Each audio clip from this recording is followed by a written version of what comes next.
সুপ্রিয় দর্শক, আসসালামু আলাইকুম। শরতের এই রৌদ্রোজ্জ্বল বিকেলে আপনাদের সকলকেই আন্তরিক শুভেচ্ছা ও ভালোবাসা জানিয়ে শুরু করছি প্রিয় চ্যানেল প্যানভিশন টিভির স্বাস্থ্য বিষয়ক সরাসরি নিয়মিত সাপ্তাহিক আয়োজন শরীর ও মন অনুষ্ঠান। দর্শক, অনুষ্ঠানটি প্যানভিশন টিভিতে, প্যানভিশন টিভির অফিসিয়াল ফেসবুক পেজ এবং ইউটিউব থেকে সরাসরি সম্প্রচারিত হচ্ছে। আমরা আজকে আলোচনা করব একটি বিশেষ বিষয় নিয়ে। সুপ্রিয় দর্শক, যখন কোনো পরিবারে নতুন একটি সন্তান, নতুন একজন অতিথির আগমন ঘটে, সেই পরিবারের সকলের খুশির বন্যা বয়ে যায়। কিন্তু জন্মের পরে যদি কোনো শিশুর শারীরিক কোনো ত্রুটি দেখা যায়, তাহলে সেই খুশি অনেক ক্ষেত্রে ম্লান হয়ে যায়। আসলে কি এই জন্মগত কোনো ত্রুটি নিয়ে আসলেই সেটা খুশি নষ্ট হওয়ার কারণ, কিংবা অনেক বেশি বিড়ম্বনার বা উদ্বিগ্ন হওয়ার কারণ?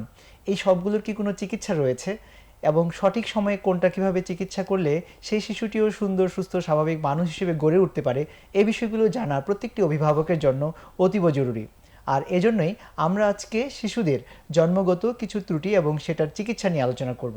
সুপ্রিয় দর্শক, আমাদের আজকের আলোচনার বিষয় আনডিসেন্ডেড টেস্টিস ও হাইপোস্পেডিয়াস, বা শিশুদের জন্মগত কারণে বা জন্মের সময় যদি কোনো শিশুর অন্ডকোষ অন্ডথলির মধ্যে না পাওয়া যায়, অথবা শিশুর প্রস্রাব করার যে রাস্তা রয়েছে সেটি যদি স্বাভাবিক অবস্থায় না থেকে নিচে বা অন্য জায়গায় থাকে, তাহলে সেটাকে কি বলে এবং সেটার চিকিৎসা কি, চিকিৎসা রয়েছে কিনা, এই বিষয়গুলো নিয়ে আমরা আজকে কথা বলবো। সুপ্রিয় দর্শক, এ বিষয়ে আলোচনা করবার জন্য আজ আমাদের সাথে স্টুডিওতে উপস্থিত রয়েছেন দেশের একজন স্বনামধন্য, একজন বিশিষ্ট পেডিয়াট্রিক সার্জন বা শিশু সার্জন, যিনি বর্তমানে স্যার সলিমুল্লাহ মেডিকেল কলেজে শিশু সার্জারি বিভাগে সহযোগী অধ্যাপক হিসেবে কর্মরত রয়েছেন। সুপ্রিয় দর্শক, আজ আমাদের স্টুডিওতে অতিথি হিসেবে উপস্থিত রয়েছেন আমাদের একান্ত শ্রদ্ধাভাজন, প্রিয়ভাজন, বিশিষ্ট শিশু surgeon doctor SM. Borhanuddin sir. Sir, আসসালামু আলাইকুম। আসসালামু আলাইকুম। ধন্যবাদ প্যানভিশন টিভিকে আজকের এই অনুষ্ঠানে আমন্ত্রণ জানানোর জন্য। আমি ডাক্তার এস.এম. বোরহানুদ্দিন, সহযোগী অধ্যাপক স্যার সলিমুল্লাহ মেডিকেল কলেজ শিশু সার্জারি বিভাগে কর্মরত আছি। স্যার, প্যানভিশন স্টুডিওতে আপনাকে আন্তরিক শুভেচ্ছা জানাচ্ছি। জি, আপনাদেরকেও শুভেচ্ছা জানাচ্ছি, ধন্যবাদ জানাচ্ছি। জি স্যার, আমরা আজকে খুবই গুরুত্বপূর্ণ কিছু বিষয় নিয়ে কথা বলবো আপনার সাথে এবং পরামর্শ নেব। আপনি শিশু সার্জারিতে কাজ করছেন এবং ইতিমধ্যে অনেক শিশুর বা অনেক জটিল রোগের চিকিৎসা আল্লাহর রহমতে করিয়েছেন। তো আমরা আপনার কাছে শুরুতে জানতে চাই যে শিশুরা জন্মের পরে শিশুদের জন্মগত সাধারণত কোন কোন ত্রুটিগুলো নিয়ে জন্মগ্রহণ আপনারা সচরাচর পেয়ে থাকেন, এরকম রোগী যেটা চিকিৎসার মাধ্যমে সুস্থ করা হচ্ছে? আপনি আমাদেরকে যদি একটু পরিচয় করিয়ে দেন রোগগুলো। জি, ধন্যবাদ ডাক্তার মুখলিসুর রহমান, সুন্দর প্রশ্ন করার জন্য। তো আমরা যদি একেবারে মাথা থেকে শুরু করি পা পর্যন্ত, আসলে প্রত্যেকটা অঙ্গ প্রত্যঙ্গের মধ্যেই কোনো জন্মগত ত্রুটি নিয়ে অনেক শিশুই জন্মগ্রহণ করে। জি। তো মাথাতে যদি আমরা খেয়াল করি, আমরা সবচেয়ে বেশি পাই হলো হাইড্রোকেফালাস, বা ব্রেনের ভিতরে পানি জমা। জি। তারপরে অনেক বাচ্চা আবার জন্মগ্রহণ করে তার ব্রেন আবার ছোট থাকে বা মাথা ছোট থাকে, অ্যানেনকেফালি বলে। সেগুলো অবশ্য বেশিরভাগই বাঁচে না, তবে হাইড্রোকেফালাস চিকিৎসার মাধ্যমে সারে। এরপরে যদি আমরা মুখের দিকে বা ফেসের দিকে দেখি, তাহলে সেখানে কমনলি আমরা পাই ঠোঁট কাটার এবং তালু কাটা, আমরা ক্লেপ লিপ এবং ক্লেপ প্যালেট বলি। এছাড়া আমাদের এই গলায় কিছু টিউমার হয়, যেমন সিস্টিক হাইগ্রোমা, বড় ধরনের টিউমার হয়, সেটা আছে। এছাড়া কিছু ওখানে ছিদ্র হয়, সিস্ট, সাইনাস বলি আমরা, সাইনাস সিস্ট এই ধরনের হয়, সেগুলো থাকে। এরপরে হলো আমাদের যদি বুকের ভিতরে এবং বাইরে কিছু লেশন হয় বা অসুখ হয়, ভিতরে বিশেষ করে আমাদের যে খাদ্যনালী আছে, খাদ্যনালীর সাথে পাকস্থলীর সংযোগ থাকে না, এটাকে এসোফেজিয়াল অ্যাট্রেসিয়া বলা হয়, উইথ ট্রাকিও এসোফেজিয়াল ফিস্টুলা। খাদ্যনালীর সাথে আবার ফুসফুসের যে নালী, সেটার আবার যোগাযোগ থাকে, খাদ্যনালী থাকে না, আবার ওটার সাথে ওটার যোগাযোগ থাকে। এটা একটা বড় ধরনের অসুখ। বুকের ভিতরে আর একটা সমস্যা হয়, সেটাকে আমরা বলি কনজেনিটাল ডায়াফ্রামেটিক হার্নিয়া। হার্নিয়া আমরা বাইরেই বেশি পাই, শরীরের বাইরের দিকে, কিন্তু ভিতরে ইন্টারনাল হার্নিয়া বলা হয় এটাকে। যতগুলো ইন্টারনাল আছে তার মধ্যে এটা একটা, যে আমাদের পেট এবং বুকের মাঝখানে যে পর্দা আছে, আমরা ডায়াফ্রাম বলি, সেই ডায়াফ্রামের ছিদ্র থাকে সাধারণত বাম পাশে। ওই ছিদ্র দিয়ে পেটের যে নাড়িভুঁড়ি আছে সেটা সাধারণত বুকের মধ্যে ঢুকে যায়, এটাকে ডায়াফ্রামেটিক হার্নিয়া বলা হয়। এছাড়া আমাদের পেটের নাড়িভুঁড়ির কিছু সমস্যা আছে, নাড়িভুঁড়ি প্যাঁচ লাগা, নাড়ির তৈরি না হয়, অ্যাট্রেসিয়া বলা হয়, বা নাড়ির নিচের অংশে কাজ না করা, অনেকটা প্যারালাইসিস বলি, সেটাকে হার্সপ্রাং ডিজিজ বলা হয়। এই ধরনের অনেক নারীর অসুখে অনেক 20-25টা আছে অ্যাজ এ হোল আর কি বললাম। আর একটা হলো যে পায়খানা রাস্তা না থাকা, এটা একটা খুবই সিভিয়ার ফর্মের অসুখ, আমরা ইমপারফোরেট অ্যানাস বলি। এটাকে এখন অবশ্য নাম চেঞ্জ হয়ে গেছে, ARM বলা হয়, অ্যানোরেক্টাল ম্যালফরমেশন এটা। আর এরপর যদি আমরা কিডনি রিলেটেড এবং আমাদের যে পুরুষ জননতন্ত্র আছে এই রিলেটেড বলি, যেটার মধ্যে আজকের টপিক পড়েছে আর কি, সেখানে আমাদের কিডনিতে পানি জমা, এটাকে হাইড্রোনেফ্রোসিস বলি। এছাড়া কিডনি থেকে যে নিচে যে নালি নেমে আসছে সেই নালির মধ্যে সংযোগ থাকে না আর কি, এটাকে আমরা পিউজে অবস্ট্রাকশন, সেটার কারণে হাইড্রোনেফ্রোসিস হয়। এখন হলো যে পেশাবের থলি থেকে আমাদের যে পুরুষতন্ত্রের যে যোগাযোগ, আমরা ইউরেথ্রা বলি বা পেশাবের নালী বলি আর কি, সেই নালীতে পর্দা থাকে, এটাকে আমরা বলি পোস্টেরিওরেথ্রাল ভাল্ভ। ওই পর্দার কারণে দেখা যাচ্ছে 2 কিডনিতে পানি জমতেছে। তো এরকম কিডনিতে পানি জমার এই ধরনের বেশ কিছু কাজ আছে, মানে কারণ আছে আর কি। আর এরপরে আসি আমরা এই আমাদের অন্ডকোষ রিলেটেড আর কি। অন্ডকোষের মেইন সমস্যা হলো, সবচেয়ে বেশি যেটা আমরা পাই সেটা হলো অন্ডকোষ নিচে না নামা, এটাকে বলা হয় আনডিসেন্ডেড টেস্টিস। আর তারপরে যদি আমরা পেনিস বা পুরুষ জননতন্ত্র যেটা আর কি, বা লিঙ্গ আমরা যেটা বলি, সেটার অনেক ধরনের অসুখই হয়। তার মধ্যে সবচেয়ে বেশি আমরা পাই হলো হাইপোস্পেডিয়াস বা পেশাবের ছিদ্র জায়গা মতো বা টিপ অফ দ্য পেনিসে বা টিপ অফ দ্য গ্লান্সে না থেকে, একেবারে আগায় না থেকে নিচের দিকে এবং সামনে এবং নিচের দিকে থাকে, এটাকে বলা হয় হাইপোস্পেডিয়াস। আর এটার যদি উল্টাটা হয়, যদি উপরের দিকে থাকে, তাহলে এটাকে আমরা বলি এপিস্পেডিয়াস। এই দুটো আর কি কমন। এছাড়া আরও বড় ধরনের কিছু অসুখ আছে, যেমন এই আমাদের পেটের এখানে পর্দা বা মাংস তৈরি হয় না, সেটাকে আমরা বলি অম্ফালোসিল। তারপরে পেটের নাভির পাড়ে যে বের হয়ে আসে, এটাকে গ্যাস্ট্রোস্কাইসিস বলি। তারপরে আমাদের মূত্রথলি ওপেন হয়ে থাকে, এটাকে ব্লাডার এক্সট্রফি বলি। এই ধরনের আরো অনেক অসুখ আছে। আমরা বুঝতে পারলাম যে আসলে জন্মগত জন্মের সময় শিশু অনেক ধরনের ত্রুটি নিয়ে জন্মগ্রহণ করতে পারে। আমি আপনার কাছে শুরুতেই একটু আশাব্যঞ্জক একটি উত্তর শুনতে চাই যে এরকম যদি কিছু অস্বাভাবিকতা কোনো অভিভাবক একটা নবজাতকের শরীরে খেয়াল করেন, স্বাভাবিকভাবেই উদ্বিগ্ন হওয়ার কারণ। তো এটা আসলে কি খুব বেশি উদ্বিগ্ন হওয়ার কারণ কিনা, এবং এগুলোর চিকিৎসা কতটুকু ডেভেলপ এখন হয়েছে যে সেই শিশুটা স্বাভাবিক অবস্থায় আসার সম্ভাবনা কীরকম থাকে? জি, ধন্যবাদ। তো এখানে আপনি বলেছেন যে শিশু জন্মগ্রহণের পরে আসলে ডায়াগনোসিস কিন্তু আরও আগেই করা উচিত। আমরা এটাকে বলি প্রিন্যাটাল ডায়াগনোসিস। মায়ের পেটে যখন শিশু জন্মগ্রহণ করে, মানে সেই সময় তার যে অর্গানোজেনেসিস হয়, সাধারণত আমরা সেই সময়ে যদি বিশেষ করে 3rd ট্রাইমেস্টারেই, মানে প্রথম 3 যদি ভাগ করি, 3 করে 9 মাস আর কি, সেই প্রথম ট্রাইমেস্টারে আমরা যদি আলট্রাসোনোগ্রাম করি বা অ্যানোমালি স্ক্যান করি, এটার মাধ্যমে কিন্তু অনেক অসুখ ডায়াগনোসিস করা যায়। তাহলে এটা একটা আমার মাথায় থাকলো যে আসলে অসুখটা কি, সেই অসুখের পরিণতি কি। সব অসুখের আসলে পরিণতি তো একরকম না, তাহলে সেখানে আমরা বাবা মাকে কাউন্সেলিং করতে পারবো। কিছু অসুখ আছে আসলে জন্মের পরেই, যেমন অ্যানেনকেফালি একটা বললাম, যে তার ব্রেন নাই, মাথায় নাই, সেগুলো আমরা টার্মিনেশন অফ প্রেগনেন্সি করতে পারি, সেগুলো এতদূর পর্যন্ত আসতে দেওয়ারই দরকার নেই। কিন্তু আর যেগুলো অসুখ আছে, বেশিরভাগ অসুখই আসলে ট্রিটেবল বা চিকিৎসা করে সেই শিশুটাকে স্বাভাবিক মানুষ হিসেবে গড়ে ওঠার সুযোগ দেওয়া সম্ভব। জি স্যার, আলহামদুলিল্লাহ। আমরা আজকের আলোচনা আমরা ঢুকতে চাই। আমাদের একটা কল এসেছে, আমরা কলটাই আগে নিয়ে তারপর আমরা আলোচনায় ঢুকব। দর্শক কে আছেন আমাদের সাথে, আপনার পরিচয় দিয়ে প্রশ্ন করুন।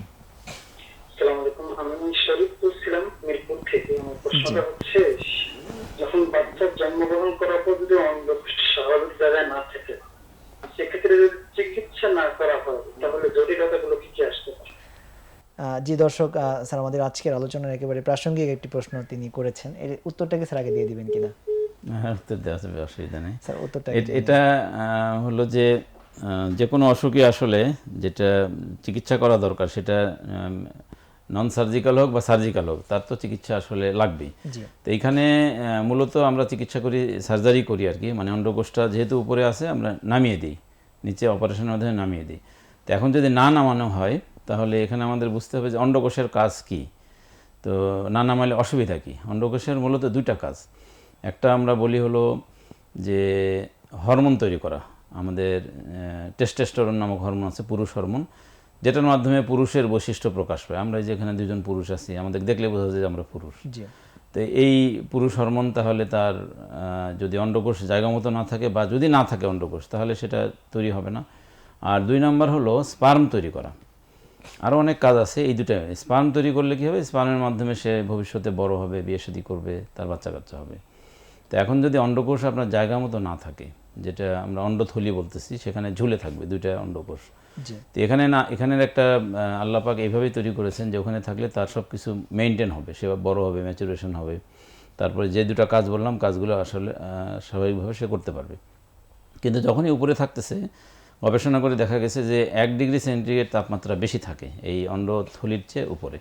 তো এই 1 ডিগ্রি তাপমাত্রাতে এটার যে স্বাভাবিক ম্যাচুরেশন, গ্রোথ বা এই যে স্পার্মাটোজেনেসিস ফাংশন বা হরমোন তৈরির ফাংশন, এগুলো ব্যাহত হয়। তো এটা একটা কারণ। তাহলে ইন দ্য লং রান তাহলে এই কাজে তার ব্যাঘাত হবে, যে বিশেষ করে তার যে স্পার্ম তৈরি, এটা হয়তো কারো অল্প থাকে সিমেন বা স্পার্ম, সিমেন কম থাকলে স্পার্মও কম থাকবে। তারপরে হলো কারো, বিশেষ করে যাদের 2টা অন্ডকোষই একেবারে নাই বা ভিতরে আছে বা পেটের ভিতরে আছে, তাদের ক্ষেত্রে রিস্ক অনেক বেশি, 50% বা তারও বেশি, যে সে তার আর বাচ্চা কাচ্চা হবে না, বন্ধাত্ম হওয়ার। 2 নম্বর হলো আরেকটা হলো যে অন্ডকোষ আমরা 3টা টি দিয়ে বলি। প্রথম হলো টরশন। টরশন মানে হলো যে অন্ডকোষ যে যদি না নামে তাহলে যে কোনো সময় ওটা নিজে নিজে প্যাঁচ খেয়ে নষ্ট হয়ে যাবে। আমরা হয়তো অনেক সময় ব্যথা হয়, অনেক সময় ব্যথা না হয়ে আননোটিস সে বাচ্চা রক্ত সঞ্চালন বন্ধ হয়ে সেটা নষ্ট হয়ে যাবে। জি, তাহলে টরশন গেল। এরপর হলো ট্রমা, আর একটা হলো ট্রমা। আমরা হলো যে অন্ডকোষ আমাদের যেখানে থাকার কথা সেখানে থাকলে আমরা কনসাস থাকি, আমরা আঘাত লাগতে দিই না। এমনকি ফুটবল ক্রিকেট খেললেও আমরা ওটাকে প্রোটেক্ট করে রাখি, কিন্তু আনপ্রোটেক্টেড অবস্থায় উপরে থাকলে থাকে। এই জন্য এটা যে কোনো সময় ট্রমা হয়ে নষ্ট হয়ে যেতে পারে বা আঘাত পেয়ে কিছু একটা হতে পারে। আর লাস্ট হলো টিউমার। এই টিউমার হলো যে টিউমারের রিস্ক হলো যদি আমাদের কুস্কির ওখানে থাকে তাহলে 1% তার ভবিষ্যতে টিউমার হবে, এবং সেই টিউমার খারাপ ধরনের টিউমার, সেটা পরে বলছি। আর যদি আরেকটু উপরে থাকে তাহলে 5% রিস্ক। আর যদি একেবারে পেটের ভিতরে থাকে তাহলে, এবং যদি যুবক অবস্থায় পর্যন্ত যায় সে, বিশেষ করে 10 বছরের পরে, অনেক বইয়ে 12 বছর আছে, তাহলে সেই ক্ষেত্রে অনেক জায়গায় বলা আছে 70%-এরও বেশি রিস্ক টিউমার, এবং এটাকে সেমিনোমা বলা হয়, এবং ক্যান্সার জাতীয়, ক্যান্সারে রূপান্তরিত হয়ে খারাপ একটা পরিণতির দিকে নিয়ে যেতে পারে। তাহলে এই কতগুলো রিস্ক যদি আমরা দর্শক, আশা করি আপনার প্রশ্নের একটি সুন্দর উত্তর আপনি পেয়েছেন। মানে এই বিষয়টাকে কোনোভাবেই হালকা করার কোনো সুযোগ নেই। স্যার, আমরা একটু আমাদের আলোচনা আরেকটু মানে পিছনের দিকে গিয়ে শুরু করতে চাই, যেটা নিয়ে কথা হচ্ছে আসলে আনডিসেন্ডেড টেস্টিস বা অন্ডকোষ স্বাভাবিক জায়গায় না থাকা। এই বিষয়টাকে যদি স্যার একটু আমাদেরকে সহজবোধ্যভাবে বলেন যে টেস্টিস আসলে কোথায় থাকার কথা, কখন সেটা সেই পজিশনে আসে। টেস্টিস হলো, আমরা তো নর্মাল কোথায় থাকে আগেই আমরা বলছি, জি, এটা নিশ্চয়ই সবার কাছে ক্লিয়ার। এটা শরীরের বাইরের দিকে থাকে, অন্ডথলিতে। তো এটা আমাদের শরীরের ভিতরে তৈরি হওয়া শুরু হয় বাচ্চা যখন মায়ের পেটের মধ্যে বাচ্চা তার গ্রোথ শুরু হয়। সেটা হলো 7th উইক, মানে 7 সপ্তাহের সময় আমাদের পেটের পিছনের দিকে একটা জিনিস থাকে, এটাকে জেনিটাল রিজ বলে। ওখান থেকে তার ডেভেলপমেন্ট, মানে টেস্টিস বা অন্ডকোষের ডেভেলপমেন্ট শুরু হয়। তারপরে সে বড় হইতে থাকে, এবং 27th উইক এই সময় সে নামা শুরু করে। ওখান থেকে পেটের ভিতরে তৈরি হচ্ছে, আস্তে আস্তে সে নেমে, মানে টেস্টিসটা নেমে আমাদের যে কুস্কি আছে, আমরা ইঙ্গুইনাল ক্যানেল বলি, এই ইঙ্গুইনাল ক্যানেলের সাথে পেটের ভিতরের যোগাযোগ হলো ডিপ ইঙ্গুইনাল রিং, মানে একটা, মানে আমরা বলতে পারি একটা উইক পয়েন্ট আর কি, যেদিক দিয়ে সে নামবে। নামার জন্য আল্লাহ এভাবে তৈরি করেছে। ওই দিক দিয়ে নেমে সে কুস্কিতে আসে বা ক্যানেলে আসে। তারপরে হলো আরেকটা রিং আছে যেটাকে বলে সুপারফিশিয়াল ইঙ্গুইনাল রিং। সেটা হলো ওটা হলো যে আমাদের যে অন্ডথলি শুরু হয়েছে তার উপরের অংশে, ওটা যদি ক্রস করতে পারে তাহলে অন্ডথলিতে নেমে গেল। এইভাবে সে অন্ডকোষ নামতে নামতে প্রায় 9 মাস সময় লাগে। মানে বাচ্চা ভূমিষ্ঠ হওয়ার আগেই মায়ের পেটে থাকতে অন্ডকোষ নিচে নেমে স্বাভাবিক অন্ডথলিতে চলে আসার কথা। এটা যদি না আসে তখন সেটাকে বলা হয়, সেটাকে আমরা আনডিসেন্ডেড টেস্টিস বা অন্ডকোষ উপরে থাকা। তাহলে এই যে একটা স্বাভাবিক প্রক্রিয়া, এটা তো আসলে আমরা বলবো যে আল্লাহর যে সৃষ্টি তত্ত্ব, এটা খুবই চমৎকার একটা প্রক্রিয়া। তো সেটা আসলে এই প্রক্রিয়ার মধ্যে কি ব্যাহত হওয়ার কারণে সেটা নিচে না নামতে পারে, মানে এর কি কারণ? নিচে না নামার কারণ মূলত মোটা দাগে 2টি। একটা হলো হরমোন জনিত কিছু কারণ, আর একটা হলো যে অ্যানাটমিক্যাল বা স্ট্রাকচারাল বা শরীরের গঠন রিলেটেড। তো হরমোন মূলত আমাদের পুরুষদের এই অন্ডকোষ নিচে নামার জন্য পুরুষ যে হরমোন আছে, টেস্টোস্টেরন, তারপর হলো অ্যান্ড্রোজেন, ইস্ট্রাডিওল, এই ধরনের 2-3টা হরমোন, এগুলো মূলত দেয় যদি এগুলো ডেফিসিয়েন্সি থাকে বা শরীরে কম থাকে। আচ্ছা, আরেকটা হলো যে কিছু গ্রোথ ফ্যাক্টর আছে, যেমন এন্ডোথেলিয়াল গ্রোথ ফ্যাক্টর আমরা বলি, তারপরে হলো ডিসেন্ডিন নামে আছে আর কি। এগুলো যদি কম থাকে তাহলে সেটা ব্যাহত হয়। আর অ্যানাটমিক্যাল বা স্ট্রাকচারাল ফ্যাক্টরের মধ্যে দুটা জিনিস মূলত খুব ভালো ভূমিকা রাখে। একটা হলো আমরা বলি গুবার্নিকুলাম টেস্টিস, এটা একটা পর্দা যেটা টেস্টিসের নিচের অংশে বা অন্ডকোষের নিচের অংশে এইভাবে সে কামড়ে লেগে থাকে বলে এবং টেনে নিচে নামায়, নামানোর পরে থলির নিয়ে যেতে। আর একটা হলো প্রসেসাস ভ্যাজাইনালিস, যেটা একটা পেটের ভিতরের পর্দা যেটা টেস্টিসকে পুশ করে, মানে নিচের দিকে ঠেলে। তাহলে ও হলো টেনে নিল আর এটা হলো পুশ করলো, দুইজনের ইয়েতে সমন্বিত মানে ক্রিয়ায় সেটা নিচে নেমে যায়। এটা একটা অন্যতম। আর আরও হলো যে যে পেটের যে আমাদের মাংসগুলো আছে এই কুচকি রিলেট এখানে আর কি, যে নামার জন্য সেগুলোর কন্ট্রাকশন আর কি, সেগুলোর যদি অ্যাক্টিভ কন্ট্রাকশন বা ভালো শক্তিশালী থাকে তাহলেও নেমে যায়। আরও ওইখানকার কিছু গঠন আছে যে এই আমাদের ইঙ্গুইনাল ক্যানেলের, সেটার সাথেও রিলেটেড।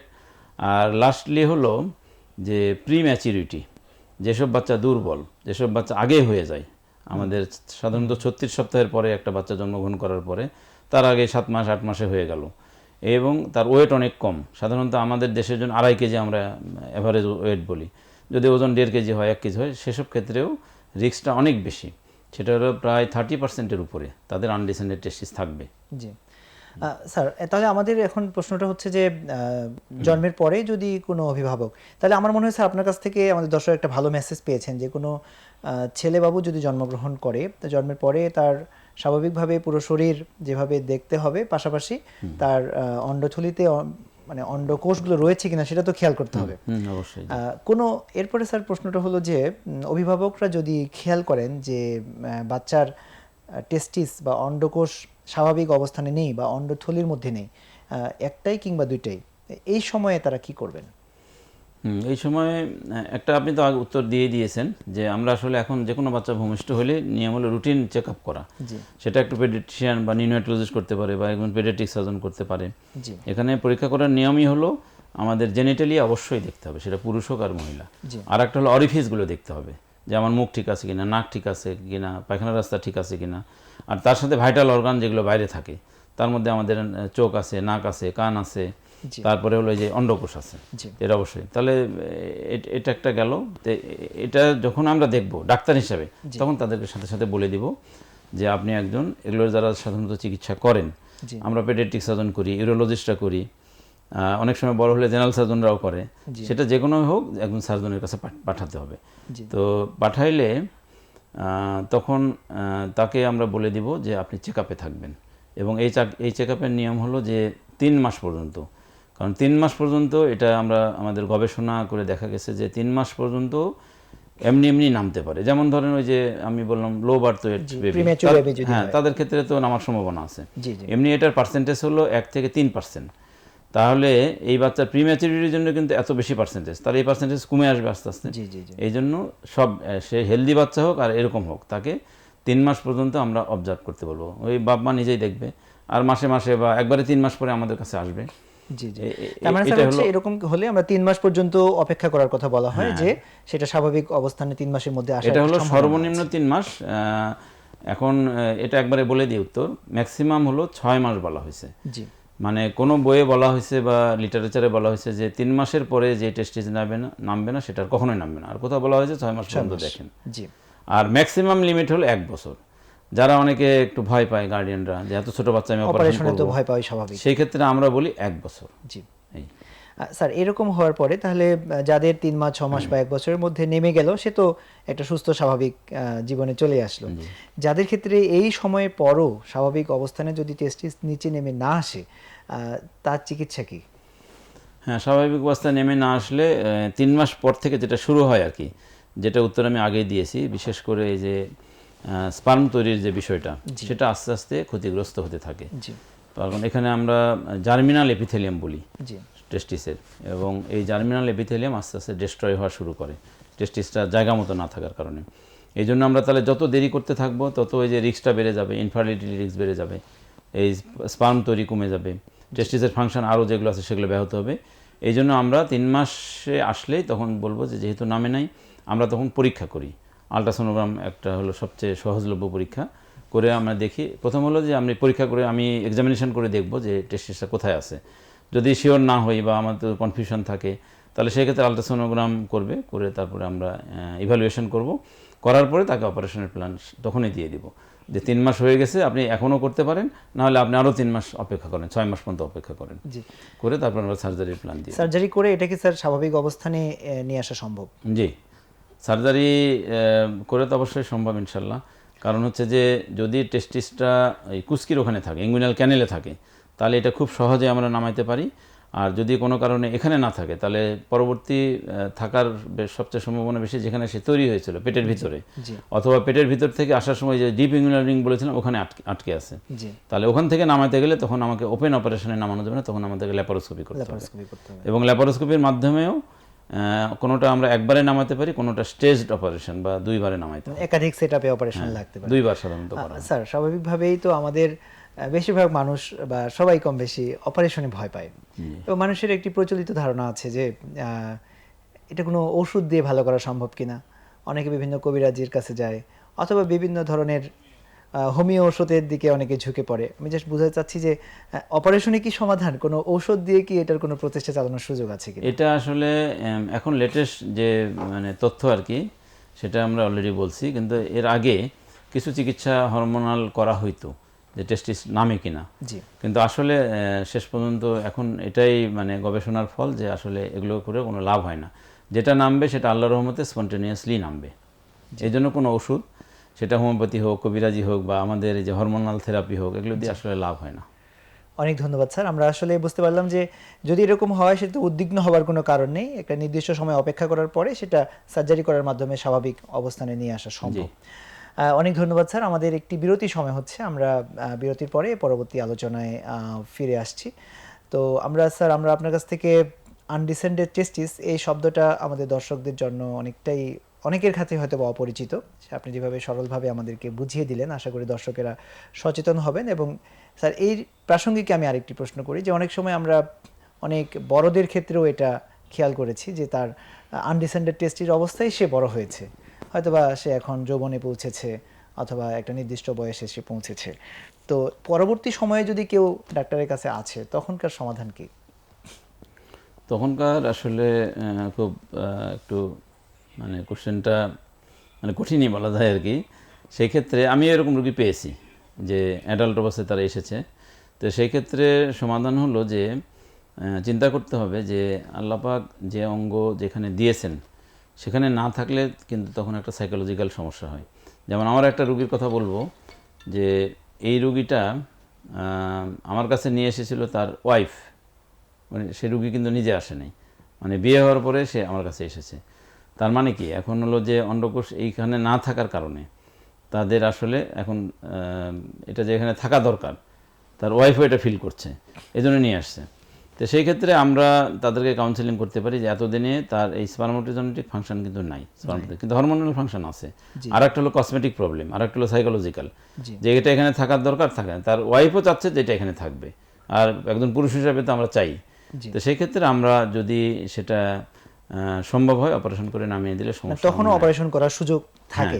তবে একেবারে অ্যাডাল্ট হয়ে গেলে এটা আমাদের খেয়াল রাখতে হবে যে এখানে যেহেতু টিউমার হওয়ার চান্স বেশি থাকে, সেক্ষেত্রে এটাও মাথায় রাখতে হবে আর কি, এবং দরকার হলে পেশেন্টটাকে ফলো আপ করতে হবে। জি জি, এবং তাকে কাউন্সেলিং করে নিতে হবে। স্বাভাবিক অবস্থানে আসার পরও তার যে স্পার্ম তৈরির প্রক্রিয়া সেটা হয়তোবা নাও থাকতে পারে। জি, অনেক ধন্যবাদ স্যার। আমরা খুবই গুরুত্বপূর্ণ, হয়তোবা আলোচিত কম হয় এরকম গুরুত্বপূর্ণ কিন্তু গুরুত্বপূর্ণ তথ্যগুলো আপনার কাছ থেকে পেলাম। আমাদের একটি বিরতি সময় হলো, বিরতির পরে আমরা ফিরে আসছি। দর্শক, আমরা অত্যন্ত গুরুত্বপূর্ণ একটি আলোচনা আজকে শুনছি আমাদের সম্মানিত অতিথির কাছ থেকে। আমাদের সময় হলো একটি বিরতির, আমরা বিরতির পরে আবারও একই আলোচনায় ফিরে আসছি। ততক্ষণ আমাদের সঙ্গেই থাকুন।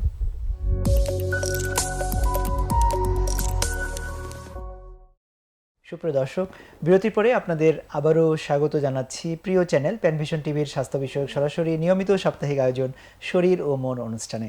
দর্শক, আমরা আজকে আলোচনা করছি আমাদের আবেগ ভালোবাসার উজাড় করে দেওয়ার জায়গা, আমাদের শিশুদের রোগগুলো নিয়ে। আল্লাহ না করুক যাদের এরকম বিভিন্ন ধরনের জন্মগত ত্রুটি নিয়ে যেসব শিশুরা জন্মগ্রহণ করে তাদের চিকিৎসা কি, কখন চিকিৎসকের কাছে যাওয়া দরকার এবং সেটার চিকিৎসার ফলাফল কি, সে বিষয়গুলো প্রত্যেকটি অভিভাবকের জানা যেমনিভাবে দরকার এটি একটি দায়িত্ব বটে। তাই দর্শক, আমরা আজকে আনডিসেন্ডেড টেস্টিস নিয়ে অনেকগুলো গুরুত্বপূর্ণ তথ্য আমাদের সম্মানিত অতিথির কাছ থেকে পেয়েছি। আমরা বিরতির পরে এই পর্যায়ে কথা বলবো শিশুদের জন্মগত আরেকটি বিশেষ সমস্যা, সেটিও জনন অঙ্গ তথা শিশুদের প্রস্রাবের নালী সংক্রান্ত একটি সমস্যা নিয়ে আমরা আজকে এখন আলোচনা করব। সেটি হচ্ছে হাইপোস্পেডিয়াস। দর্শক, শব্দটা হয়তো বা অনেকের কাছে নতুন মনে হতে পারে। আমরা সম্মানিত অতিথির কাছ থেকেই এর সরলভাবে এটা আপনাদের কাছ থেকে বুঝিয়ে নিব এখন। স্যার, আমরা বিরতির পরে আপনাকে আবারও স্বাগত জানাচ্ছি। আমরা আনডিসেন্ডেড টেস্টিসের অনেকগুলো তথ্য আপনার কাছ থেকে পেয়েছি। এ পর্যায়ে স্যার আপনার কাছ থেকে আমরা হাইপোস্পেডিয়াস সম্পর্কে জানতে চাই। আপনি আমাদের শুরুতেই স্যার একটু হাইপোস্পেডিয়াসের এই শব্দটার সঙ্গে বা এই রোগটার সঙ্গে একটু পরিচয় করে দেবেন। জি, হাইপোস্পেডিয়াস হলো এটাও একটা জন্মগত ত্রুটি, যে লিঙ্গ আছে বা আমরা ইংলিশে পেনিস বলি। তো সেখানে আমাদের যে পেশাবের নালীটা, ইউরেথ্রা বলি আর কি, ইউরেথ্রা এটার ভিতর দিয়ে আসে। জি, পেশাবের থলি আমাদের পেটের ভিতরে থাকে, পেশাবের থলির সাথে পেশাবের নালী বা ইউরেথ্রা এটা পেশাবের রাস্তার ভিতর দিয়ে বাইরে এসে ওপেন করে পেনিসের যে মাথা আছে, যেটাকে আমরা গ্ল্যান্স পেনিস বলি, ওখানে ওপেন করে ওদিক দিয়ে আমরা পেশাব করি। তো এটাই হলো আমরা পেশাবের রাস্তার বাইরের এটা ছিদ্র আর কি, বা আমরা মিয়াটাস বলি ইংলিশে। হ্যাঁ, ইউরেথ্রাল, এক্সটার্নাল ইউরেথ্রাল মিয়াটাস। তো এই মিয়াটাসটা কোথায় লোকেশন হবে তার উপরে নির্ভর করে দুটো অসুখ হয়। শুরুতে বলেছি, একটাকে হাইপোস্পেডিয়াস বলি আর একটাকে এপিস্পেডিয়াস বলি। তো যদি এই ছিদ্রটা নিচের দিকে থাকে, আমার আঙ্গুল যদি খেয়াল করেন, এটা যদি আমরা পেনিস ধরি, তাহলে এটা হলো পেনিসের মাথা বা গ্ল্যান্স পেনিস, আর এটা হলো বডি। এইতে এখন এইখানে থাকার কথা ছিল আমাদের opening, at the tip of the glance or tip of the penis. এখানে না থেকে সামনে, এই অংশটা হলো সামনে এবং নিচে। এটা তো টিপে ছিল, টিপ থেকে যত আমরা নামবো এটা নিচে আর সামনে, যে কোনো জায়গায় যদি ওপেন করে তাহলে এটাকে আমরা বলি হাইপোস্পেডিয়াস। তাহলে আগায় না ওপেন করে যদি নিচে এবং সামনে ওপেন করে তাহলে এটাকে হাইপোস্পেডিয়াস বলা হয়। এই, আর তার উল্টাটা হলো এপিস্পেডিয়াস। এটা নিয়ে আমরা আজকে হয়তো আলোচনা নাও করতে পারি। হাইপোস্পেডিয়াস হলো এই অসুখটাই আর কি। স্যার, একজন শিশুর জন্মের পর তার অভিভাবক তো প্রথমে খেয়াল করবেন, তো অভিভাবক কিভাবে বুঝবেন যে এই শিশুর জন্মগত এই সমস্যাটি রয়েছে বা হাইপোস্পেডিয়াস রয়েছে? এটা খেয়াল করবে যে একটা পুরুষ বাচ্চা যখন পেশাব করে, তখন সাধারণত যদি আমরা দাঁড়ানো অবস্থায় দেখতে পাই, তাহলে দেখা যাবে যে পেশাবটা করার সময় পেশাবটা কিন্তু উপরের দিকে যায়, একবারে কিন্তু নিচে যায় না, উপরের দিকে গিয়ে তারপরে আবার নিচে। এটাকে আমরা প্যারাবোলা বলি। আমরা অঙ্কে বা জ্যামিতিতে পড়েছিলাম প্যারাবোলা ফর্ম আর কি। এইভাবে সুন্দর করে একটা প্যারাবোলা ফর্ম করে নিচে নামবে। এরকম যখন না হবে, দেখা যাবে যে পেশাব করতেছে কিন্তু দেখতে পাচ্ছে না বাবা মা, যে একবারে নিচে যাচ্ছে আর কি। তো সাধারণত নিচে পেশাব করে সাধারণত ফিমেলরা। তো যদি একটা পুরুষ বাচ্চা মেয়ে বাচ্চাদের মতো পেশাব মনে হয় বা দেখতে পাচ্ছি না আমরা, তখনই ধরে নিতে হবে তার ছিদ্রটা নিচে আছে। এইভাবে সে দেখতে পায়। এছাড়া ওই যে বললাম যে রুটিন যে আমরা চেক আপ করি, তখন যদি ডাক্তার দেখে, তার জেনিটালিয়া দেখে যে হ্যাঁ ছিদ্রটা নিচে, তখন আমরা বলে দিব। আর একটা হলো দৈনন্দিন যে গোসল করানো আছে, তেল মাখানো আছে, সাধারণ যে যত্ন নেই আমরা বাবা মারা বাচ্চার, সেই সময় দেখবে, দেখা তো অবশ্যই দরকার যে ছিদ্রটা ঠিক আছে কিনা, সব কিছু আসলে দেখা দরকার। তখনও তারা দেখতে পারে যে অন্য আমার বড় বাচ্চাটার ছিদ্র এইখানে ছিল, এই ছোটো বাচ্চাটার এইখানে। তাহলে একটা হলো ডাইরেক্ট দেখে বুঝতে পারবে, আর একটা হলো প্রস্রাব কোন দিক দিয়ে করতেছে সেভাবে বুঝতে পারবে, অথবা পেশাবটা নিচে যাচ্ছে কিনা। জি জি। যদি স্যার এরকম সমস্যা কোনো বাচ্চার পরিলক্ষিত হয়, তাহলে অভিভাবকরা কীরকম উদ্বিগ্ন হবেন এটা তো আপনি জানেন, এবং সেই প্রেক্ষাপটে তারা কি করবেন? এটা আসলে প্রথমে অভিভাবকদের আমরা আশ্বস্ত করব যে this is also a treatable disease. এটা চিকিৎসা হয় এবং চিকিৎসায় ভালো হয়। আর দ্বিতীয়, ওনাদের জন্য একটু বলবো যে এটা শুনে হয়তো মন খারাপও হতে পারে, যেটা একটা বড় ধরনের অসুখ। কারণ মনে হবে যে ছোট্ট একটা ছিদ্র জাস্ট নিচে, কিন্তু আসলে অসুখটা এত ছোট না। কারণ এই অসুখের চিকিৎসাটা একটু জটিল এবং খুব সিদ্ধ হস্তে বা যারা অভিজ্ঞ, যারা এই কাজগুলো অনেক করেছেন, তাদের হাতে এটা করলে এটা রেজাল্ট ভালো হয়। কারণ হলো যে এই অসুখটা মানে হাইপোস্পেডিয়াস, এটা তো সার্জারি করতে হয়। এই সার্জারি যদি কাছাকাছি ওপেনিং থাকে, যেমন এই যে আমি দেখালাম জাস্ট আমাদের গ্ল্যান্সের নিচে অথবা আরেকটু নিচে, এই কাছাকাছি থাকলে সেটা চিকিৎসা আমরা একবারই করতে পারি। কিন্তু অনেক বাচ্চা আছে ছিদ্র যেমন এর নিচে আমার অন্ডকোষ আছে বা আমাদের থলিটা আছে, থলি এবং এটা জাংশন, আমরা পেনোস্ক্রোটাল, এটা নিয়ে পরে আবার বলবো কয় টাইপের হতে পারে। তো তাহলে এইখানে থাকলে চিকিৎসাটা কিন্তু একবারে সম্ভব না, তাহলে 2 বার কমপক্ষে লাগবে। তো সেই ক্ষেত্রে তাহলে অসুখটা এই জন্য আমি জটিল বললাম, কিন্তু এটা সবগুলোরই চিকিৎসা করে। তো আমাদের চিকিৎসার উদ্দেশ্য হচ্ছে যে সেই ওপেনিংটা, যে মুখটা রয়েছে সেটা একেবারে সামনের দিকে নিয়ে আসা। হ্যাঁ, যেখানে থাকার কথা ছিল সেখানে আমরা নিয়ে যাবো। এবং এটাকে চিকিৎসা করে স্যার একেবারে স্বাভাবিক অবস্থানে নিয়ে আসা সম্ভব কিনা, পুরোপুরিভাবে স্বাভাবিক অবস্থানে নিয়ে আসা সম্ভব কিনা? হ্যাঁ, বিশেষ করে আমি বলবো যে এই অসুখের সাথে আরও কিছু অ্যাসোসিয়েটেড জিনিস থাকে, সেগুলো একটু বুঝতে হবে। তার মধ্যে 1 নম্বর হলো যে যখন বিশেষ করে কাছাকাছি থাকে, সেগুলো অনেক সময় মিয়াটাল স্টেনোসিস থাকে, মানে ছিদ্র চিকন হয়ে পেশাব চিকন হয়। তখন এই ধরনের চিকন হলে সেগুলোর ক্ষেত্রে একটু ঝুঁকি থাকে যে পেশাব আটকায় যাবে, তখন কিডনির উপরে প্রেশার পড়ে, অনেক সময় হাইড্রোনেফ্রোসিস হয়। এটা একটা। আরেকটা হলো যে চামড়ার সামনে ঝুলে থাকে, কারণ চামড়া এইদিকে ডেফিসিয়েন্ট থাকে। যখন আমার ছিদ্র নিচে চলে যাবে তখন এইদিকে কিন্তু সামনে চামড়া তৈরি হবে না, এই জন্য এটাকে আমরা হুডিং অফ দ্য স্কিন বলি, স্কিনটা হুডেড থাকে। আরেকটা হলো যে যেই পর্যন্ত ছিদ্র থাকবে না, যেমন ধরেন মাঝখানে এখানে থাকলো না, তাহলে এই পর্যন্ত আমার চামড়া তৈরি হচ্ছে না, তাহলে পেনিসটা এখানে টান পরে পেনিস বাঁকা হয়, ভেন্ট্রাল বেন্ডিং বলি আমরা। এটা আমরা মেডিকেল টার্মে আমাদের বলা হয় কর্ডি বা সামনে বাঁকানো। তাহলে এই বাঁকা থাকলো, তারপর ছিদ্র অনেক সময় চিকন থাকে, তারপর অনেক পেনিস ছোট থাকে অনেক। তারপরে হলো অনেকের গ্লান্স, যেটা এই যে আমাদের আগা বলি আর কি, গ্লান্স, এটা অনেক সময় ছোট থাকে। তো এগুলো আসলে সব কিছুর উপরে। আবার আরেকটা হলো ইউরেথ্রাল প্লেট, যেটা দিয়ে আমি রাস্তা বানাবো, সেটা অনেকের ভালো থাকে না, হেলদি থাকে না, অনেক সরু থাকে, ওয়াইড থাকে না। তো সব মিলে যদি ভালো থাকে তাহলে রেজাল্ট অবশ্যই it will looks like a normal penis, না হলে তো স্বাভাবিক পেনিস মনে হবে না। আর একটা হলো যে আমি আগেই বলছি যে এটা খুব এফিশিয়েন্ট, যারা এই কাজে অভ্যস্ত করা তাদের হাতে করলে অবশ্যই ইনশাল্লাহ এটা স্বাভাবিক একটা পেনিসের মতোই দেখতে হবে। মানে এখানে বাচ্চার শুধুমাত্র প্রস্রাব নয়, তার পরবর্তী সময়ে তার পরবর্তী প্রজন্ম তৈরির ক্ষেত্রেও এটার যে একটা গুরুত্বপূর্ণ ভূমিকা রয়েছে, সেটা তো বাল্যকালে যে ছোটবেলায় যে চিকিৎসা, সেটার সাথে তো স্যার পরবর্তী ফলাফলটা নির্ভর করছে। এজন্য এটাকে অবশ্যই গুরুত্ব দিতে হবে। স্যার, হাইপোস্পেডিয়া সম্পর্কে আমরা আসলে জানতে পারলাম, এর আপনি বলছিলেন যে এর কিছু ধরন রয়েছে, ধরনগুলো সম্পর্কে একটু আমাদের। ধরন হলো, আমরা যদি এটা আসলে বারবার এভাবে দেখাতে হচ্ছে, আমরা ওইখানে তো আর দেখাতে পারতেছি না, তো এটা আমরা যদি একেবারে আগা থেকে শুরু করি, প্রথম ভ্যারাইটি হলো মানে কি কি ধরনের হতে পারে। একটা হলো যে চামড়া দিয়ে তো এমনি ঢেকে থাকে না, এটা দেখলে এই অসুখ বোঝা যায়। এই জন্য গ্রামে এই অসুখের কিছু নাম আছে। একটা হলো পয়গম্বরী সুন্নত, মানে আমাদের পয়গম্বর এটা করে দিয়ে পাঠিয়ে দিয়েছেন, এই জন্য খুব খুশি হয়ে যায়। 2 নম্বর হলো যে পীর সুন্নত, মানে অনেক পীর সাহেবের কেরামতিতে এটা হয়ে গেছে। হ্যাঁ, এই জন্য অনেকে বলে যে এটা মানে আর কিছু করার দরকার নেই, মুসলমানি করার দরকার নেই, কিন্তু আমরা চামড়াটা দেখলেই আমরা আসলে বুঝতে পারি যে আসলে এটা হাইপোস্পেডিয়াস।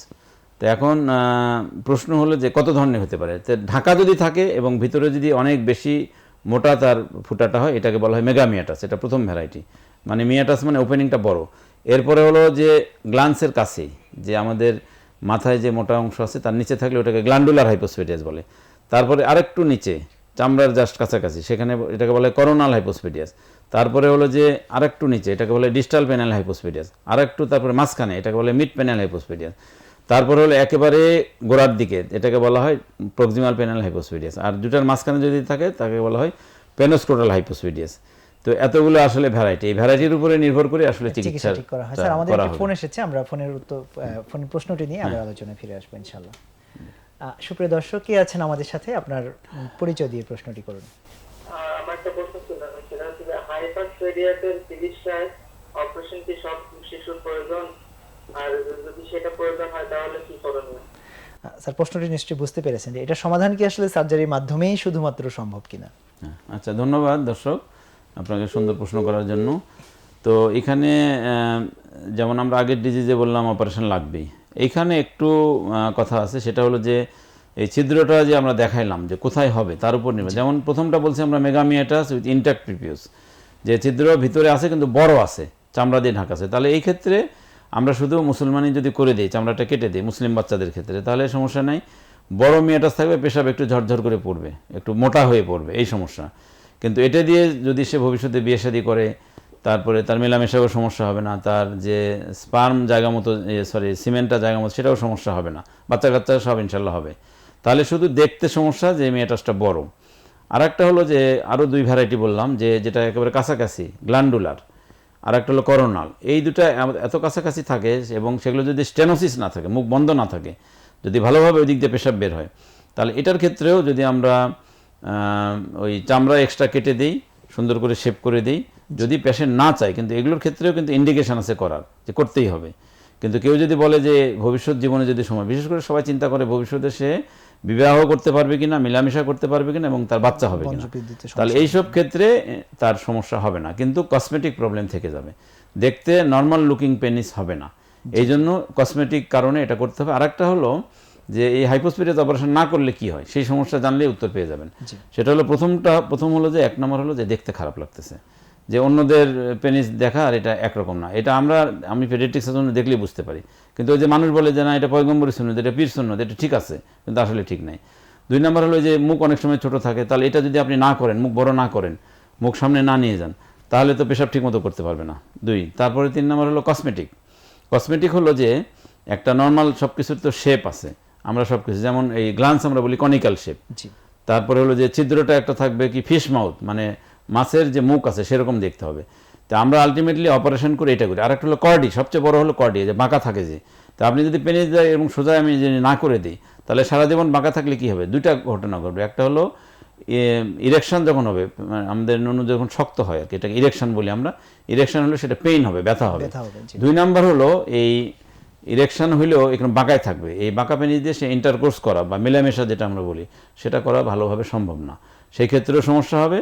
এবং ছিদ্র যদি বেশি না থাকে, তাহলে তো যে আমরা ইন্টারকোর্স করার পরে যে স্পার্মটা, যে আমাদের সিমেন্টটা তো জায়গা মতো গেলে তখন না ওভামার্সা মিলিত হয়ে বাচ্চা হবে, সেটা তো জায়গা মতো যাবে না, বাইরে পড়ে যাবে, তাহলে তার বাচ্চাও হবে না। আর একটা সবচেয়ে সমস্যা হলো, এটাও বড় সমস্যা, সাইকোলজিক্যাল। এই যে বললাম, যখন স্কুলের বাচ্চারা একসাথে থাকে, একজন কিন্তু আরেকজনের দেখে, অথবা পেশাব করাটা দেখে, পাশাপাশি পেশাব করতেছে, ও কেমন করে, ওর দেখতেছে পেশাব নিচে, আমারটা এখানে, আমার ছিদ্র নিচে, ওরটা ঠিক আছে। এগুলোতে তাদের সাইকোলজিক্যাল প্রবলেম সারা জীবন থেকে যায়। এগুলো থেকে পরিত্রাণ পাওয়ার জন্য অপারেশন করা ম্যান্ডেটরি। স্যার, আমরা এটা আবারও আপনি নিশ্চয়ই আশ্বস্ত করেছেন আমাদেরকে, এবং দর্শকরাও নিশ্চয়ই এতক্ষণে বিষয়টা পরিষ্কার হয়েছে যে কোনো শিশুর, এটা কিন্তু প্রবলেমটা শিশুদের, এবং এই শিশুরা যখন এরকম সমস্যা নিয়ে আসে, এটা অপারেশন করে, ছোট্টবেলাতেই অপারেশন করে এটা স্বাভাবিক করা সম্ভব। জি স্যার, অনেক ধন্যবাদ। আমাদের আসলে আলোচনা অনেক, কথাও অনেক, সময়েও আমাদের কিছু সীমাবদ্ধতা স্যার রয়েছে। আমরা আপনার কাছে জানতে চাই যে এই অপারেশনের পর কোনো জটিলতা রয়েছে কিনা? জি ধন্যবাদ, খুবই ইম্পর্টেন্ট প্রশ্ন। তো অপারেশনের এটার সাথে আমি একটা কথা বলি নাই, অপারেশনের টাইম এখানে হলো, আমরা আনডিসেন্ডেড টাইম বলছি, এখানে টাইম হলো 6 মাস থেকে 12 মাস। এটা হলো ফর ডেভেলপড কান্ট্রি, তারা হলো এগুলো অপারেশন খুব যত্ন সহকারে করে, কোনো অ্যাটেন্ডেন্ট ঢুকতে যায় না, ইনফেকশন হয় না, সব দায়িত্ব তারা নিয়ে নেয়, এই জন্য তারা এটা করতে পারে। কিন্তু আমাদের দেশে আমরা সাধারণত 2 বছর পর্যন্ত অপেক্ষা করি। আর যদি কেউ এর মধ্যেও না করতে পারে, তাহলে স্কুলে যাওয়ার আগে করে নেবে। এটা হলো অপারেশনের টাইম। তো অপারেশন সাধারণত যেগুলো কাছাকাছি থাকে, সেগুলোতে সাধারণত জটিলতা খুব হয় না বললেই চলে, সাকসেস রেট খুবই ভালো, আর যদি দক্ষ হাতে করা হয়। আর এরপরেও সবচেয়ে বেশি জটিলতা হয়, সেটাকে আমরা বলি ফিস্চুলা, ইউরেথ্রোকিউটিনিয়াস ফিস্চুলা। তার মানে আমরা পেশাবের রাস্তা ছিল এইখানে, এদিক দিয়ে সে পেশাব করতেছে, আমি এখানে নল দিয়ে রাস্তা বানিয়ে দিলাম এবং নল খুলে দিলাম 7 দিন বা 10 দিনের মাথায়, তাহলে তার পেশাব করার কথা মাথা দিয়ে, আমি এদিকে তো রাস্তা ক্যানেল তৈরি করে দিছি, টিউব বানিয়ে দিয়েছি। তখন সে করবে কি, যার জটিলতা হয়, পেশাব এদিক দিয়েও বের হবে, এই সামনে দিয়ে বের হবে, 2 নলে পেশাব বের হবে। এটা অনেক সময় অনেকে ভয় পায়, আগেই তো ভালো ছিল, আগে একদিক দিয়ে করতে, এখন 2 দিক দিয়ে করতে। আসলে তা না, রাস্তা তো তৈরি হয়ে গেছে, এদিক দিয়ে আসতেছে মানে করে। এই ফিস্চুলাটা আমরা কোনো ওয়ারিড হওয়ার কারণ নাই। সাধারণত এটা হিল হইতে বা টিস্যু ম্যাচুরেশন হইতে 6 মাস সময় লাগে। 6 মাস পরে একটা ছোট্ট অপারেশনের মাধ্যমে আমরা এটা আবার ক্লোজ করে দিয়ে তখন স্বাভাবিক। হ্যাঁ, এটা বড় কমপ্লিকেশন। এছাড়া স্ট্রিকচার হইতে পারে, রাস্তা যেখানে বানালাম সেখানে সরু হয়ে যেতে পারে। আর একটা হলো যে মুখটা হলো সরু হয়ে যেতে, মিয়াটাল স্টেনোসিস বলি, এটাও হতে পারে। এইগুলো হলো জটিলতা। স্যার, আরেকটা প্রশ্ন, একটু যদিও ভিন্ন রকম শোনায়, আমাদের দর্শকদের হয়ে প্রশ্নটা করছি যে এরকম সমস্যা যদি কোনো বাচ্চার হয়, তাহলে তারা ঠিক সেই সময়ে কোন ডাক্তারের কাছে যাবেন বা কোন বিশেষজ্ঞ চিকিৎসকের কাছে যাবেন? একটা শিশু সার্জন, এর বাইরের কোনো ফ্যাকাল্টি কাজটা করে? হ্যাঁ, বাইরের ফ্যাকাল্টি অবশ্যই করে। এটা হলো যে যেহেতু মানে শিশুদের সমস্যা হলেই সাধারণত শিশু সার্জনের কাছে আসে। এছাড়া যারা ইউরোলজিস্ট আছে, ইউরোলজিস্টরা এই কাজ করতে পারে। প্লাস্টিক সার্জনরা করে আমি শুনেছি, কিন্তু ওনারা আসলে ওনাদের কাজের ধরন একটু আলাদা, এই জন্য অতটা বোধহয় করে না আর কি। আর জেনারেল সার্জনরা তো জেনারেল সার্জারি নিয়ে ডিল করে মূলত এখন বর্তমান শিশু ট্রেন্ডে সার্জারি এবং শিশু ইউরোলজি urologist তারাই তারাই আর কি বেশিরভাগ handling ক্ষেত্রে করে আর কি। এগুলো ডিল করে থাকেন। স্যার আমরা শেষের দিকে যাব, তারপরেও একটি প্রশ্ন অবশ্য আপনি বিষয়টা নিয়ে এসেছেন। আমরা এটা জানতে চাই যে অনেক বাচ্চারই কিন্তু দেখা যায় যে এই প্রিপিসিয়াল স্কিনটা শর্ট থাকে, যেটাকে এই যে আল্লাহর সুন্নত বলে পরিচিত। এটা কি আসলেই এরকম কিছু, না এটা একটা ডিজিজ? সেই বিষয়টা যদি একটু পরিষ্কার করেন। না, এটা তো এরকম আসলে আল্লাহর সুন্নত, খুদাই সুন্নত বা পীর সুন্নত এগুলো প্রচলিত আছে, আমরা ছোটোবেলায় শুনে আসছি। আসলে এই ধরনের কোনো কিছু নাই। এটা হলো আমাদের একটা কুসংস্কার, কারণ আমরা অনেক সময় বুঝি না, আমাদের জ্ঞানের স্বল্পতার কারণে বা অজ্ঞতার কারণে আমরা বুঝি না, কিন্তু এটা আসলে হাইপোস্পেডিয়াস একটা অসুখ। এবং ওই স্কিনটা আসলে ছিদ্রটা নিচে হয়েছে বলে সামনে স্কিন তৈরি হয়নি, এই জন্য পেনিসটা পুরো ঢাকা পড়ে নাই। বরঞ্চ এটা একটা রোগ এবং এটা চিকিৎসার মাধ্যমে আবার স্বাভাবিক করে করতে হবে। জি স্যার, আমরা পরিষ্কার হলাম। স্যার, দেখতে দেখতে আমাদের সময়ও প্রায় শেষ হয়ে এসেছে। আমরা অনেকগুলো বিষয় আপনার কাছ থেকে জানতে পারলাম। আমরা সর্বশেষে যেটা আপনার কাছ থেকে জানতে চাই যে এই হাইপোস্পেডিয়াসের চিকিৎসা এবং আনডিসেন্ডেড টেস্টিস, যেটা নিয়ে আমরা শুরুতেই কথা বললাম, আমাদের দেশের মানুষের তো সবসময় একটা আর্থসামাজিক অবস্থার কথা চিন্তা করতে হয়। তো এই চিকিৎসাগুলো করাটা কি অনেক বেশি ব্যয়বহুল কিনা, এবং রাজধানীর বাইরে এগুলো এখন কিরকম হচ্ছে, সেটা যদি একটু আমাদের দর্শকদেরকে আপনি তথ্যটা দিতেন। জি, যে জন্মগত সমস্যা আসলে কার হবে তা তো আমরা বলতে পারি না। এই জন্য জন্মগত ত্রুটি নিয়ে সেটা ওই পঞ্চগড়ে তেঁতুলিয়াতেও সে জন্মগ্রহণ করবে, আর ঢাকা শহরের কেন্দ্রেও জন্মগ্রহণ করবে। জি তো আলহামদুলিল্লাহ আমরা সুখবর দিতে চাই, বাংলাদেশে 37টা যে মেডিকেল কলেজ আছে, এই 37টা মেডিকেল কলেজেই পেডিয়াট্রিক সার্জন আছে জি আলহামদুলিল্লাহ। এবং পোস্ট ক্রিয়েট হয়েছে এবং অনেক পদোন্নতিও হয়েছে, এবং ভবিষ্যতে সব জায়গায় অর্থাৎ একেবারে রিমোট যেগুলো নতুন হয়েছে সেগুলোতে হয়তো যায়নি, কিন্তু সবগুলোতেই আলটিমেটলি ছড়িয়ে পড়বে। আমি লাস্ট 12 বছর এখানে আসার 5 বছর হয়েছে দিনাজপুরে ছিলাম, সেখানে আমরা ইনশাল্লাহ সব ধরনের অপারেশন করতাম। এই অপারেশনগুলো সবখানেই হয়। আর হলো এই অপারেশনের খরচের ব্যাপারে বলি, যে বাচ্চাদের অপারেশন একটু ঝুঁকিপূর্ণ, একটু সময় দিয়ে করতে হয়, এই জন্য প্রাইভেটে করলে তো খরচ একটু বেশি হয়।